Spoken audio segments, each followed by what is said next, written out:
자, 챕터 38 전보 전직 처분의 권리남용 여부 판단 기준에 대해서 살펴보도록 하겠습니다. 자, 우리가 그 전보 전직 처분을 사용자가 내릴 수 있는데요. 전보는 우리가 많이 봅니다.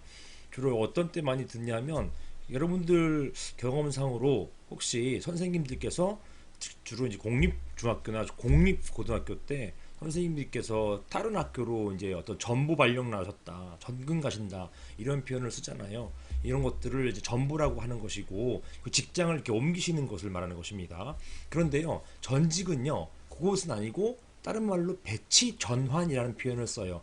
즉 하나의 직장에서 이제 배치를 바꾸는 것, 팀 바꾸고 그 다음에 위치를 바꾸고 이런 것들을 말하는 것입니다. 아주 자주 일어나는 것이죠. 뭐 사용자가 팀 같은 것을 이제 바꿔가지고 영업팀에 있다가 다른 인사팀에 있다가 인사팀으로 옮겨가고 인사팀에 있다가 다시 또 영업팀으로 오고 이런 것들을 전직이라고 하는 것입니다. 다른 말로 표현하면 배치 전환이라고 하는 것이죠. 자, 이것은 자, 전부와 전직 처분이 있는데, 자, 여기에 대해서 어떠한 제한을 가한다. 사용자가 전직이나 전부 처분을 할 수 있다 하더라도 여기에 대해서는 일정한 제한이 필요하다. 이런 문제가 이제 생기는 것입니다. 이제 마구잡이로 사용자가 전부 전직 처분을 막 남용해가지고 근로자가 예상치 못하게 불이익을 입을 수 있는 여지가 있거든요. 이것을 제한하고자 하는 것, 여기에 대해서 이제 근로기준법이 규정하고 있다 이렇게 되는 것이고, 만약에 근로기준법에 규정되어 있지 않을 경우에는 어떻게 이런 사용자의 전보 전직 처분을 제한할 수 있을 것인가, 이게 이제 문제되는 것입니다. 자, 그런데요, 우리 근기법에는 전직 처분에 대해서는 나와 있어요. 자, 한번 보실까요? 자, 하나 보여드릴게요. 자, 근기법입니다. 근기법, 자, 23조 보시면요. 근기법 23조, 자, 사용자는 근로자에게 정당한 이유 없이 해고, 휴직, 정직, 그 다음에 전직, 요 있네요. 전직. 이런 전직, 이런 감봉, 그 밖에 징벌하지 못한다. 이렇게 이런 해고 등의 제한이라고 표현해 가지고요. 이런 것들 전직을 제한하도록 되어 있어요. 그리고 이것은 건기법 23조 1항에 따라서 정당한 이유 없이 이렇게 제한하지, 이렇게 함부로 전직하지 못한다. 이렇게 규정되어 있습니다. 그런데요, 전보는요. 전보. 이건 아직 없잖아요. 이런 것들은 어떻게 할까? 만약에 이 건기법의 규정이 없으면은 사용자는 무한대로 이렇게 할 수, 뭐 전부나 전직 처분할 수 있는 것인가? 사용자는 무한대로 이제 전직은 이제 근기법 규정되어 있으니까 전부 처분할 수 있을 것인가? 이게 문제되는 것이고요. 또한 전직이라고 하더라도 판례는요, 어떨 때는 근기법 23조 1항에 따라 가지고 제한하기도 하고요, 사용자의 전직을 제한하기도 하고, 또 어떨 때는 바로 이런 사안들입니다. 이런 사람들, 이 사안들처럼 근기법 23조 1항이 아니라, 즉 정당한 이유를 따지는 근기법 규정이 아니라, 자, 권리 남용이라고 하는 그 민법 규정이거든요. 민법 제2조 관련된 권리 남용, 이런 권리 남용 규정, 권리는 남용하지 못한다. 여기 민법 2조에 규정되어 있어요. 이런 권리 남용 가지고서 사용자의 어떤 전직 처분을 제한하기도 한단 말입니다. 따라서 이런 것에 대한 어떤 제한 법리, 이것을 이제 공부하시는 거예요. 이런 전직이나 전보는 너무나 많이 일어나는 것이고요. 이제 노동 현장에서는요. 그리고 여기에 대한 이의도 상당히 많이 있습니다. 있을 때, 그다음에 이런 것들이 이제 노동위원회 사건으로 많이 돼요. 그런데 이런 노동위원회 사건으로 왔을 때는 항상 그냥 여러분 간단하게 보통 그 틀이 있습니다. 판단한 틀이 있는데, 그것은 뭐냐면 항상, 자, 여기에 대한 필요성이에요. 전보 전직 처분의 필요성과 그 다음에 생활상의 불이익, 이런 것들, 그 다음에 당사자 간의 합의, 요 세 가지를 따져줍니다. 근데요, 가장 중요한 거는 생활상 불이익하고, 그 다음에 보시는 것처럼 생활상 불이익과 그 다음에 그 필요성입니다. 이 전직의 필요성과 생활상 불이익, 합의는 굳이 합의가 없다고 해가지고 이걸 무효로 하지 않는 것이 판례 태도인 것이고요. 따라서 이 두 가지, 이런 전부 전직 처분의 필요성과 생활상의 불이익, 요거는 반드시 암기하고 가셔야 되고요. 그다음에 여기에 대해서는 여러분께서 시험에 나오면 이것들을 반드시 요건화해서 쓰셔야 되는 것입니다. 자, 이런 전부 전직 처분에 대해서 시험이 직접적으로 나오진 않고요. 이런 표현을 썼어요. 전적이 나왔어요. 전적이라는 게 나왔고, 전적이 시험 문제 출제됐을 때 이거는 우리가 지금까지 봤던 전직도 아니고 전부도 아니지 않느냐라고 이제 해서 당황하시면 안 됩니다. 이 전적은 전직과 유사한 것으로서 여러분께서 이제 전직에 빗대어서 여러분께서 쓰셔야 되는 상황이었던 거예요. 근데 그거는 여러분께서 마음대로 지어내는 것은 아니었고요. 전적과 관련된 리딩 케이스가 있었습니다. 그리고 그 법리를 보니까 전직에서 사용되는 그런 어떤 제한 법리가 그대로 이어진단 말입니다. 따라서 그런 법리들을 가지고서 여러분 쓰셨어야 된다는 그것입니다. 따라서 이 문제는 종래 2010년도에 노무사 시험에 나왔던 전직의 문제는 그 해당 판례를 알고 있는지, 그 해당 판례가 전직에 빗대어서 판결을 냈다는 걸 알고 있는지, 따라서 전직의 어떤 법리를 알고 있는지 이것들을 물어보는 것이었습니다. 마찬가지로 2011년도에 행시에서 전적에 대해서 한 번 더 나왔고요. 그리고 2014년도 행시에서 또 전적이 또 나왔습니다. 이렇게 전적에 대한 문제, 이것은 이제 다음에 나오겠지만 다음 챕터에 나옵니다. 이 전적과 관련된 쟁점, 리딩 케이스가 있었기 때문에 시험에 출제되었던 것입니다. 자, 먼저 전직을 보실게요. 이건 다른 말로 배치 전환이라 합니다. 자, 배치 전환이라 한다는 것은 근로자의 직무 내용 또는 근무 장소가 동일한 기업 내에서, 자, 이거 중요해요. 동일한 기업 내에서 이게 전직이에요. 상당 기간을 거쳐서 변경되는 것을 말한다. 배치 전환에는 직무 내용의 변경을 의미의 전직과 근무 장소 변경을 의미하는 전보가 있다. 자, 배치 전환에는 이렇게 직무 내용의 변경, 즉 인사 업무 보다가 갑자기 이제 사무 업무 보는 것, 이런 것들 말하는 것이고, 이게 전직이고, 이 근무 장소 변경, 선생님이 A 중학교에서 B 중학교로 변경하는 거, 이때 이런 것들을 의미하는 전보가 있지만 실질적으로서는 배치 전환과 전직이라는 용어가 혼용하여 사용되기도 하는 것입니다. 배치 전환과 전직이 혼용되어 사용한다는 것이에요. 결론적으로 배치 전환과 전보 이렇게 구별하고 있다는 말입니다. 자, 법적 근거는요. 자, 보세요. 크게 직무 내용 근무지 약정이 있는 경우하고 그 직무 내용과 근무지 약정이 없는 경우, 특히나 이 근무지를 변경하는 거, 이게 전보잖아요. 전직 또는 전보에서 핵심 내용이, 자, 전직의 경우 아까 업무 내용을 변경시키는 것은 직무 내용이 중요한 것이고요. 그 다음에 전보처럼 장소가 변경되는 것은 근무지 약정이 중시되는 것입니다. 언제? 자, 나 모두 최초 계약 시에요. 계약 시. 자, 원래는요, 직무 내용과 근무지 약정은 정해놓게 되어 있습니다. 언제요? 계약을 할 당시에요. 자, 보시는 것처럼 여기 나와 있죠. 자, 근기법 제17조에 보시면 사용자는 근로계약을 체결할 때에 근로자에게 다음 각호의 사항을 명시하여야 한다라고 하면서 어떤 게, 자, 근로계약 체결할 때예요. 그리고 어떤 것을 명시해야 되느냐? 임금, 소정근로시간, 휴일, 유급 휴가, 그 다음에 그 밖에 대통령령으로 정하는 근로 조건이라고 되어 있고요. 한번 가볼까요? 요걸 가보시면 요게 나옵니다. 여기 보시면은, 자, 8조에 보시면, 자, 17조 전단에서 그 밖에 대통령으로 정하는 근로조건이란 무엇을 말하는 것이냐? 첫 번째, 취업의 장소가 있네요. 자, 보세요. 여기 있네. 근로계약 체결할 때 취업의 장소가 규정되도록 하고 있다는 말입니다. 이런 것들을 정해 놓아야 한다라는 것입니다. 자, 보신 것처럼 근기법 17조, 그 다음에 거기에서 들어간 근기법 시행령 8조 1호에 따라 가지고 근무지 약정은 원칙적으로 정해져 있게 되는 것입니다. 그럼에도 불구하고 근무지 약정을 사용자가 임의로 변경한단 말이에요. 합의도 안 하고 변경한단 말이에요. 이런 경우는 정당한 이유가 없거나 권리남용에 해당될 여지가 아주 크다라는 말입니다. 그런데요, 개중에는 근무지 약정이 없는 경우도 있어요. 이제 저도 이제 진호에 심판하면서 많이 봤습니다. 근무지 약정을, 그게 어떤 경우냐면 이게 그렇더라고요. 그 마치 대학처럼, 대학은 되게 넓잖아요. 근무지가 법학대학교, 상경대학교, 경영대학교, 문과대학교, 뭐 이렇게 체육대학교 이렇게 나눠져 있을 경우가 있단 말입니다. 이럴 경우에 근무지가 좀 달라지는 경우가 생겨버려요. 자, 이렇게 근무지 약정이 없는 경우도 있다란 말입니다. 그런 경우는 사업장이 굉장히 넓을 때를 말하는 것이에요. 그렇습니다. 또는 어떤 지사가 있을 경우에 애당초 그냥 회사 내에서만 이렇게 표현해 있지, 회사 근데요, 회사가 각종 지부, 지사가 있기 때문에 그 지사도 다 포함되게 있는 것입니다. 이렇게 근무지 약정이 없는 경우가 있더라는 것이에요. 자, 이런 경우에 이런 근무지 약정이 없는 경우 어떤 근거로 그리고 어떤 범위 내에서 전직 명령권, 즉 사용자가 가지고 있는 권리입니다. 정직 명령권 행사할 수 있는 여부가 문제된다라는 것입니다.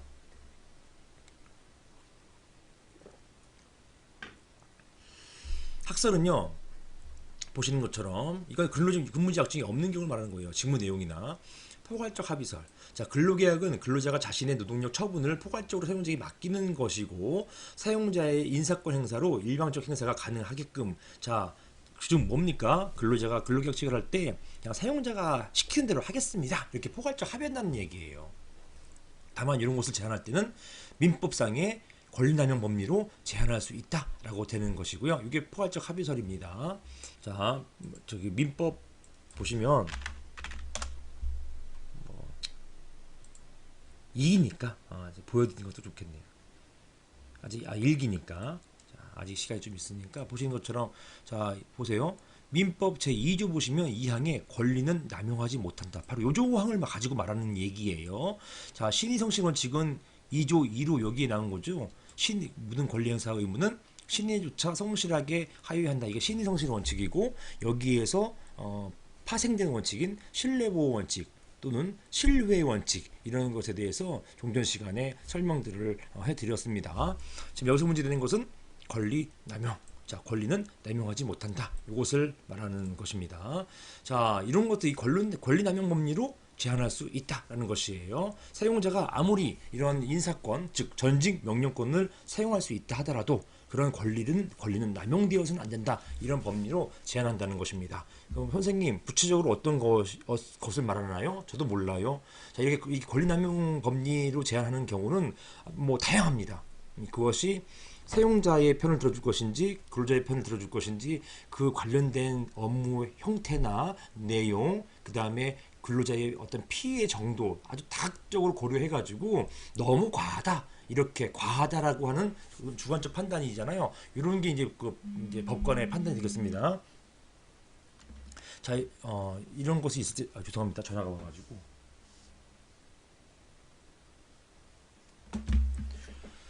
자, 죄송합니다. 자, 이렇게 이런 그런 경우에 이제 권리남용 법리로 제한할 수 있다가 되는 것이고요. 자, 계약설은요, 이렇게 합의된 바 없는 전직 명령은 근로자에게 새로운 동의를 요하게 되는 결론이 되는 것. 즉, 포괄적 합의설은 뭐든지 따르겠습니다 하는 것이고, 계약설은 하나하나 그 구체적인 계약이 있어야 된다는 것이고, 계약이 없을 경우에는 새로운 동의를 요한다가 되는 것입니다. 자, 이런 것이고, 이제 이것이 이제 계약설이라는 것입니다. 자, 보시는 것처럼 좀 과외의 이야기인데 이런 동영상 강의는 편집이 이제 어려워요. 제가 편집을 못하기 때문에 그냥 뭐 중간에 엔진 나든 말든 그냥 쭉 진행해야 됩니다. 그런 부분이 좀 단점입니다. 자, 아무튼 이런 학설에 대해서는 포괄적 합의설과 계약설이 있고 결론에 있어서는 그것이에요. 포괄적 합의설은 기본적으로 사용자가 좀 다소 자유롭게 이렇게 전직 명령권을 행사할 수 있다는 견해이고, 계약설은 합의되지 않으면 함부로 행사할 수 없다라는 제한하는 견해가 되겠습니다. 판례는요. 자, 전직이나 전보는 같이 보고 있죠. 피용자에게 불이익한 처분이 될 수 있으나 슬래시 하시고, 자, 원칙은 뭐예요? 원칙적으로 자, 사용자의 권한에 속해서 업무상 필요한 범위 내에서는 상당한 재량을 인정해야 하고, 이게 판례의 기본적인 태도입니다. 원칙적으로 인정한다는 거예요. 다만 그것이 근로기준법 제23조 1항에 위반하거나 그 다음에 권리남용에 해당된다는 등 두 가지입니다. 첫 번째 동그라미 1번 근로기준법 제23조 1항의 위반, 동그라미 2번 권리남용에 해당하는 등 특별한 사정이 없는 한 당연무효라고 볼 수는 없다. 이렇게 보여서 자, 기본적으로 원칙적으로 또는 기본적으로 사용자의 폭넓은 권한이다라고 보고 있기 때문에 이것을 포괄적 합의설 입장 이렇게 표현하고 있습니다. 여기에서 제한의 법리 두 개 나왔어요. 하나는 근기법 제23조 1항, 그 다음에 또 하나는 권리남용. 자, 선생님 둘 중에 어느 거 적용해야 되는 것이에요? 둘 다 모두 제한해야 된다라고 근로자가 주장할 수 있어요. 다만 근기법 223조 1항은 나중에 우리 이제 징계나 해고돼서 다시 말씀을 드리겠지만 근기법 23조 1항은 정당한 이유가 없는 한, 제가 다시 한번 보여드리겠네요. 23조. 자, 규정 자체가 23조 1항은 사용자는 근로자에게 정당한 이유가 없는 한, 이유가 없이 이렇게 하지 못한다라고 되어 있기 때문에, 자, 정당한 요 규정 형태를 어떻게 이해하고 있냐면 학자들이나 판례는 정당한 이유가 있다는 것에 대한 입증 책임을 사용자에게 지우고 있습니다. 즉 입증 책임이 일부 사용자에게 전가되는 것이에요. 하지만 권리 남용에 대한 법리, 자, 민법 제2조 1항은 그냥 그런 게 없잖아요. 권리는 남용하지 못한다. 사용자 권리는 남용하지 못한다. 라고만 되어 있기 때문에 이것을 권리 남용이라고 주장하는 자, 누굽니까? 사용자의 전직 명령권이 부당합니다라고 주장하는 자, 즉 근로자가 입증 책임을 다 져야 된다는 얘기예요. 따라서 근기법 23조 1항은 이 권리 남용 민법하고 달리 근로자의 입증 책임을 일부 완화해서, 왜? 근로자 보호 차원에서, 따라서 정당한 이유가 있는 것에 대한 입증 책임을 사용자에게 전가했다는 것에 의의가 있습니다. 이렇게 보고 있어요. 학설과 판례가. 따라서 자, 근로자는 둘 중에 모두 각각 가지고 있는 다 좋은 무기들이에요. 하지만 어떤 무기는 소송상으로 또는 심판이나 소송상으로 훨씬 더 근로자에게 유리하단 말입니다. 무엇입니까? 이게 부당해고다, 부당전직이다, 부당인사이동이다 라는 것을 입증하기 위해서 23조 1항을 가지고 주장할 때에는 정당한 이유가 있다는 것은 누가 입증이 된다? 사용자가 입증하게 되는 것입니다. 그런데요, 권리남용 규정할 때는 이게 권리남용에 해당된다는 전체를 모두 근로자가 입증해야 한다는 것, 이것이 이제 다르게 되는 것입니다. 아무튼 둘 다 모두 제한 법리라는 것은 다름이 없어요.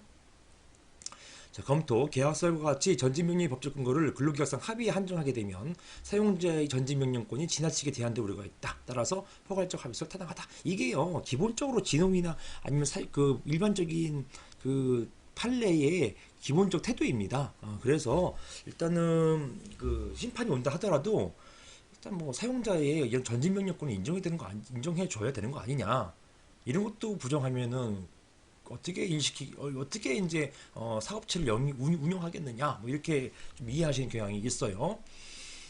자, 그 다음에 배치 전환, 이 전직 명령의 제한 법리는 방금 말씀드린 것처럼 근기법 23조 1항 여기 나와 있고요. 자, 전직은 명문 나와 있기 때문에 기본적으로 근기법 23조 1항으로 갑니다. 다만 이것 이외에 방금 말씀드린 것처럼 뭐였습니까? 권리남용도 가지고 같이 권리남용 법리도 같이 제한을 할 수가 있어요. 다만 여기서는 근기법 23조 1항에 정당한 이유 없는 전직 금지 이런 규정이 있기 때문에 이 규정 가지고 이제 살펴보는 것입니다. 자, 이 정당한 이유에 대해서 입증을 누가 해요? 사용자가 하지 않습니까? 이런 정당한 이유가 세분화로 어떻게 표현하느냐? 자, 이 정당한 이유, 정당성은요. 첫 번째, 업무상 필요성과 그 다음에 생활상 불이익 요과 비교 형량한단 말입니다. 그냥 무조건 기계적이에요. 정당성 판단 기준은 그냥 암기하세요. 업무상 필요성, 그 다음에 생활상 불이익, 그 다음에 당사자 간의 합의, 요거 사용자 근로자 간의 합의, 요 세 가지가 기준이다. 이렇게 그냥 암기하시면 됩니다. 자, 업무상 필요성. 자, 이게 실제로 이런 전직이 필요한 이유에 대해서 사실은 그 폭넓게 인정해 줍니다. 진호이나 판례는 상당히 넓게 사용자가 필요하니까 굳이 그 사람을 어떻게 좀 해치려고, 해하려고, 특히 이 사람이 노조원이니까 이 노조를 깨뜨리려고 저 사람을 저 멀리 보낸다. 이런 것이 아니라 한다면 웬만한 경우는 특별한 이유 없으면 업무상 필요성은 인정해 줘요. 그 다음에 생활상 불이익, 이 사람 전직함으로 인해 가지고 생활상 불이익, 만약에 종전에 받던 그 어떤 그 임금보다 적게 받게 된다든가 생활상 불이익이 있는 거예요. 또는 출퇴근이 너무 멀어져 버렸다든가 생활상 불이익이 있는 겁니다. 이런 것들 그리고 이런 업무상 필요성과 생활상 불이익을 비교 형량해 가지고 생활상 불이익이 너무 크다.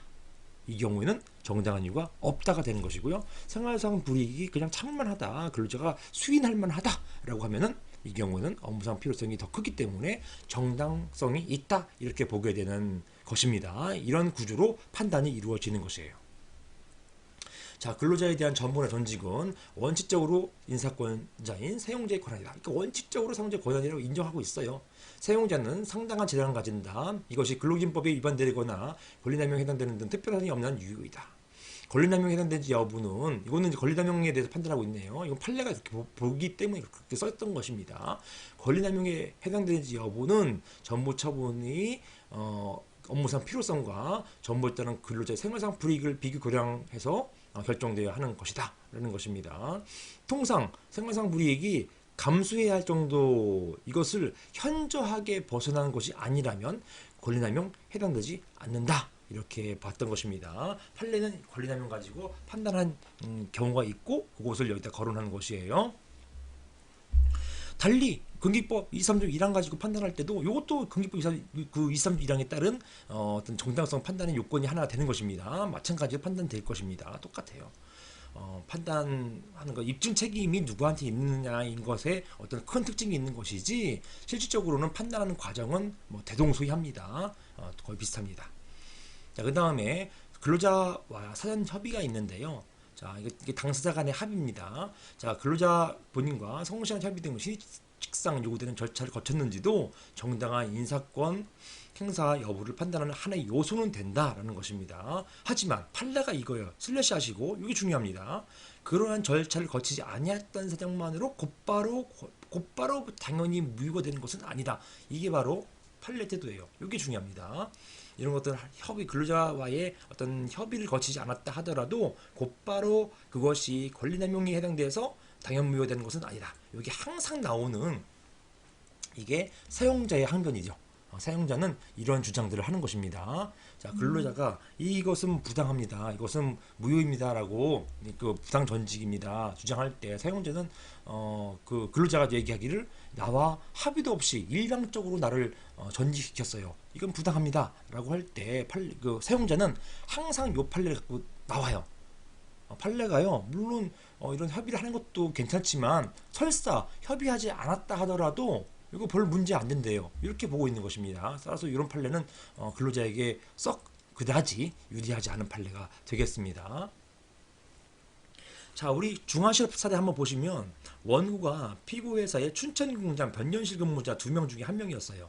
그런데요, 이 춘천공장에서 근무하기 위해서 노무와 처, 초등학교 자녀 등 식구 5명을 모두 경상북도 구미에서 이사를 시켰습니다. 그런데요, 1991년도에 전기사업법이 개정돼 가지고 변전실 수석 직원 중에서 1명은 반드시 전기안전관리원으로 두도록 하고 있었고요. 피고 회사는 변전실에 3명을 둘 수가 없어서 전기과 졸업자인 원고 외 1명을 변전실에서 계속 근무케 하고 원고를 동대문구 답심리동에 있는 본사 서무과 용독의 서무 주임으로 승진 발령했습니다. 이게 왜 승진 발령인지 모르겠어요. 근데 아무튼 뭐 승진 발령이랍니다. 아마 뭐 급여나 이런 임금 등을 좀 더 주겠죠.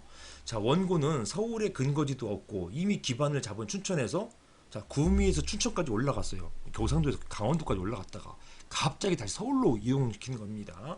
이런 경우에 출퇴근이 불가능하기 때문에 원고에 대한 전근 처분은 부당하다 주장했던 것입니다.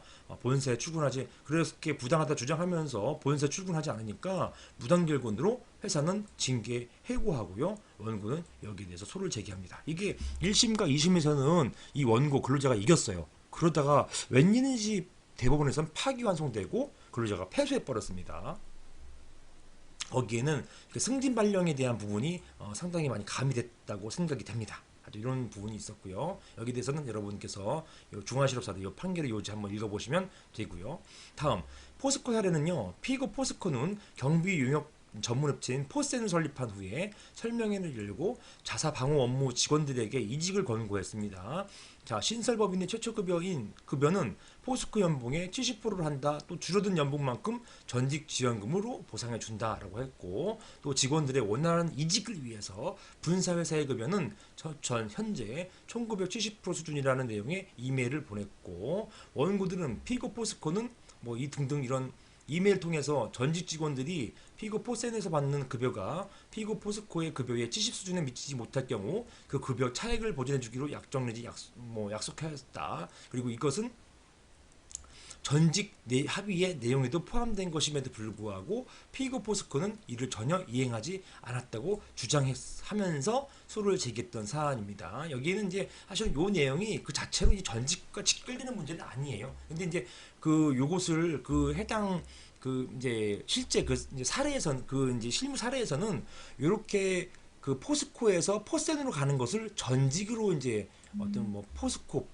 포센 비슷하잖아요. 뭐 포가 비슷하잖아요. 같은 회사인 것 같아요. 이렇게 그러니까 계열사인 거겠죠. 이렇게 이것을 전직 합의 전직으로 보고 이런 합의의 내용 이런 어떤 급여를 보장해 주는 것, 이 수준까지 보장해 주는 것 이런 것들을 전직 합의의 내용으로 보았던 것 같습니다. 당시에 이 당사자들은 그런데 이제 실질적으로 포스코가 여기에 대해서 이제 그 급여를 70% 수준 정도로 이제 보장해주지 못하니까 원고가 이건 당초 약정 내가 전직하기 전에 전직 합의에 대한 약정에 위반되는 것 아니냐 이렇게 주장하면서 소를 제기했지만 판례는 이거 가지고는 전직 합의에 이를 정도는 아니었고 이런 것도 이런 이메일 보낸 것만 가지고서 이것 가지고서 이 회사를 구속하는 힘은 없다 이렇게 보았던 사례가 되겠습니다. 마찬가지로 이것도 한번 그 여러분께서 이 포스코 사례